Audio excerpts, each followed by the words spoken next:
নমস্কার, আমি Gargi and welcome to notebook.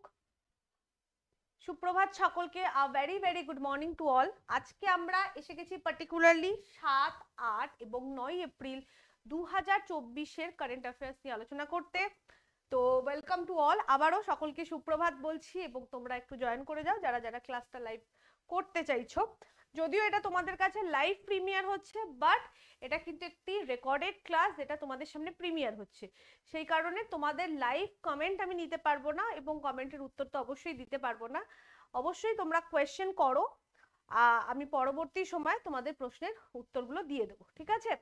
তো চলো লেটস স্টার্ট দ্য ক্লাস। আজকের প্রথম প্রশ্ন, what is the current repo rate as per the RBI's first bi-monthly monetary policy financial year 2025?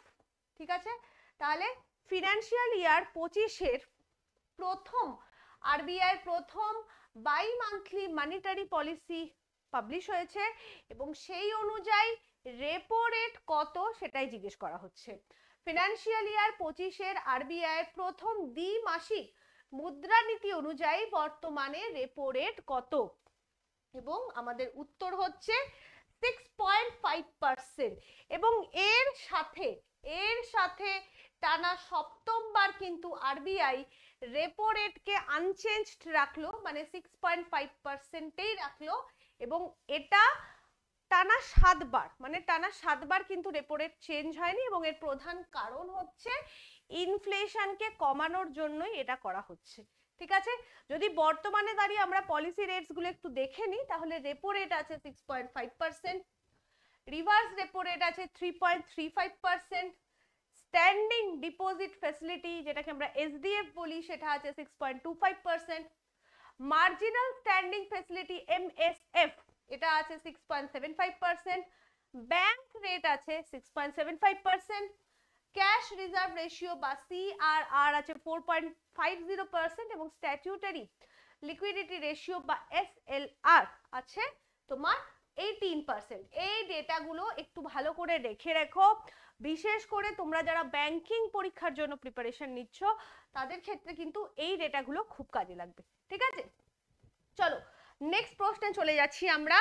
when in হয়ে গেছে, এটা হবে when is international day of sports for development and piece 2024 observed. তাহলে international day উন্নয়ন ও শান্তির জন্য আন্তর্জাতিক ক্রীড়া দিবস 2024 কখন পালিত হয়? প্রত্যেক বছর 6 এপ্রিল এই ডেটা পালন করা হয়।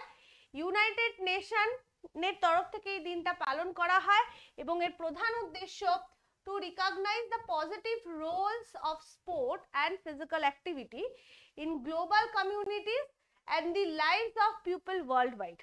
তাহলে সারা বিশ্বের কমিউনিটির মধ্যে এবং বিশ্বের মানুষের হেলথের উপর ফিজিক্যাল অ্যাক্টিভিটির কতটা গুরুত্ব, স্পোর্টসের কতটা গুরুত্ব সেটা বোঝানোর জন্যই বা সেটার বিষয়ে সচেতন করার জন্যই দিনটার অবজারভেন্স। এই দিনটা প্রথমবার 2014-তে অবজার্ভ হয়েছিল এবং এই বছর পার্টিকুলারলি এই দিনটার থিম হচ্ছে sports for the promotion of peaceful and inclusive society. এটা হচ্ছে এই বছরের এই দিনটার theme. Moving to the next question, পরবর্তী প্রশ্নে যদি আমরা চলে যাই তাহলে পরবর্তী প্রশ্ন হচ্ছে who is set to become the new president of Slovak Republic. Slovak রিপাবলিকের নতুন প্রেসিডেন্ট কে হতে চলেছেন এবং তিনি হলেন পিটার পেলেগ্রিনি।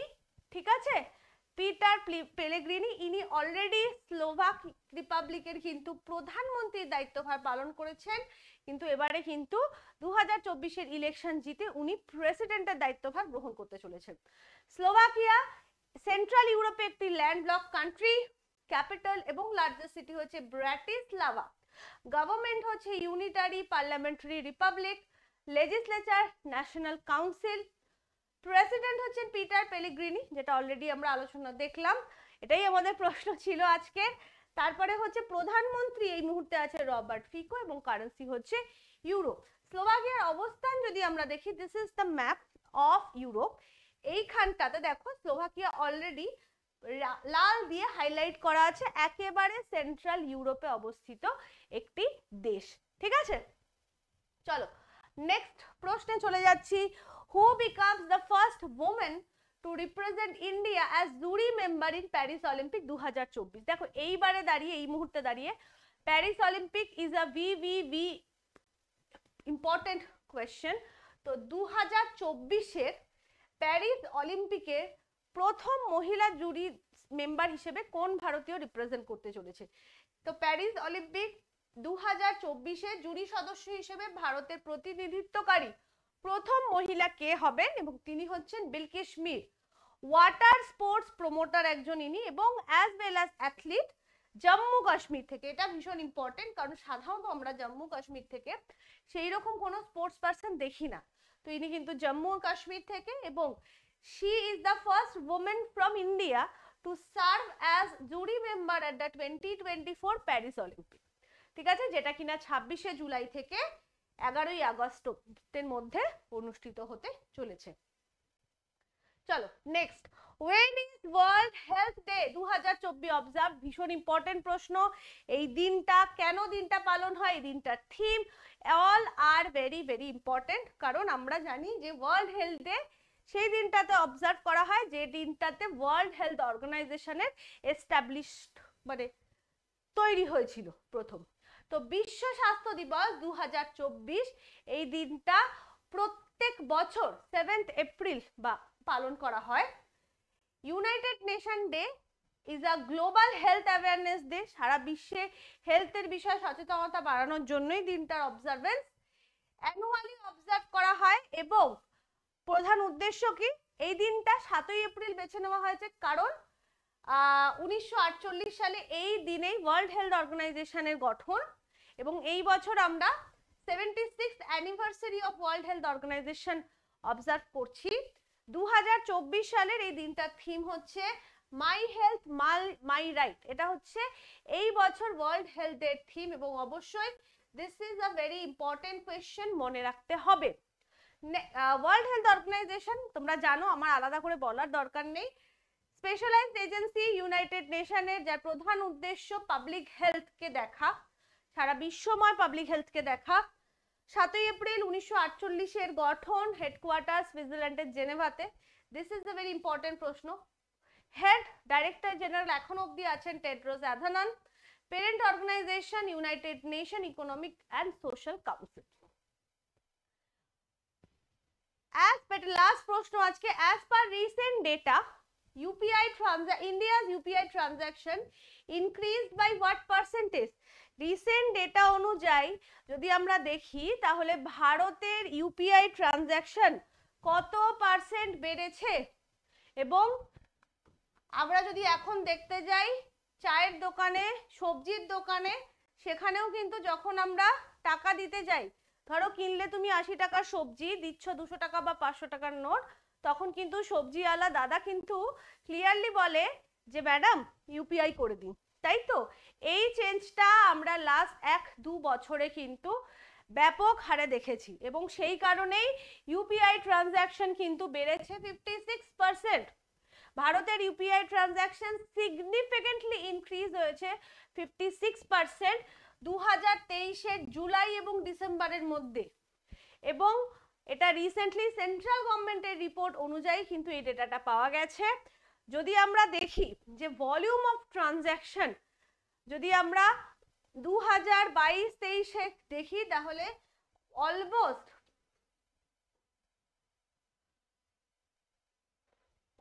42.6 বিলিয়ন থেকে 65.7 বিলিয়নে কিন্তু এই ইনক্রিজটা দেখা গেছে। এবং এটা মেইনলি কি দিয়ে তোমরা ইউপিআই ট্রানজাকশন অনলাইন ট্রানজাকশন করে? ইউপিআই বা ইউনিফাইড পেমেন্ট ইন্টারফেস। এটা একটা ইন্ডিয়ার, এটা কিন্তু পার্টিকুলারলি ভারতের একটা ইনস্ট্যান্ট পেমেন্ট সিস্টেম, যেটা NPCI national payment corporation of India 2016-তে এটা তৈরি করেছিল। এবং এখন ইউপিআই এর জন্য প্রত্যেককে মোবাইল ডিভাইস থাকতে হবে, এবং এক মোবাইল থেকে আরেক মোবাইলে বেসিক্যালি মোবাইলের মাধ্যমে, ভুল বললাম, মোবাইলের মাধ্যমে এক অ্যাকাউন্ট থেকে আরেক ব্যাংকের অ্যাকাউন্টে টাকা ট্রান্সফার করা যায়। সেক্ষেত্রে অবশ্যই তোমার ব্যাংক অ্যাকাউন্টটি তোমার মোবাইল নাম্বারের সাথে লিঙ্ক থাকতে হবে, তাই তো? আমার মনে হয় এগুলো আর কাউকে বোঝানোর দরকার নেই, তোমরা সকলে এটা জানো। যদি আমরা দেখি UPI account for 46% of all global instant payment transaction in 2022, ঠিক আছে? সো এবার তোমাদের জন্য প্রশ্ন, which countries are the best country in the world to conduct business, ব্যবসা পরিচালনার জন্য বিশ্বের সেরা দেশ কোনগুলি, বা কোনগুলি বিশ্বের সেরা দেশ? এই প্রশ্নটির উত্তর অবশ্যই তোমরা কমেন্ট সেকশনে দেবে, কারণ এটা আমি আবারও বলছি, this is not a live class, এটা তোমাদের সামনে প্রিমিয়ার হচ্ছে, প্রি রেকর্ডেড ক্লাস। তো তোমরা কমেন্ট সেকশনে কিন্তু এই প্রশ্নটির উত্তরটা দেবে, ঠিক আছে? চলো, so thank you to everyone, দেখা হবে অবশ্যই পরবর্তী কারেন্ট অ্যাফেয়ার্স ক্লাসে। বাই, ভালো থেকো। আবারও জানাই সুপ্রভাত, তোমাদের সকলের দিন ভালো কাটুক।